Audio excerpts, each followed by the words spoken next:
anybody can be a facilitator as long as you're able to feel comfortable with them and communicate with them.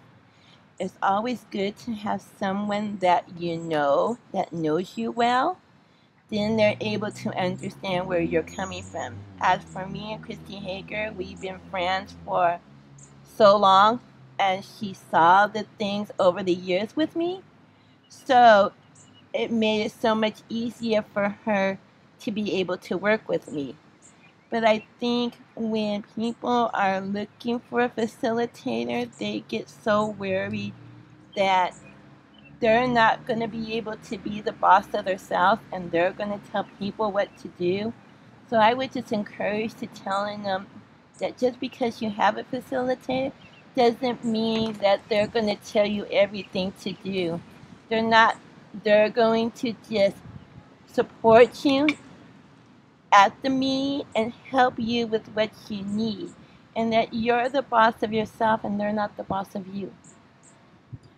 I think the other thing that's important for facilitators is to put together a plan or an agreement. Krisi and I have a facilitation plan because when we work together, we're working together. So it's a business relationship or a business partnership.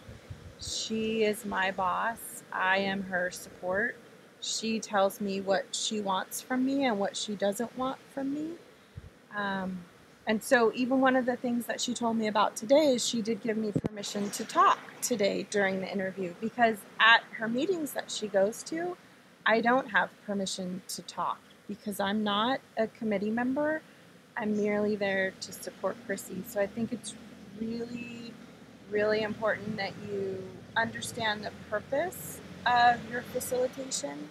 You plan how you're going to provide services and supports to whomever, whether it's your friend like Krisi or someone you don't know, and then you practice, because I think it's hard not to talk. At least for Krisi and I, we have a good enough personal relationship that she can remind me when I'm talking or talking too much, or I need to, do something differently than what I'm doing.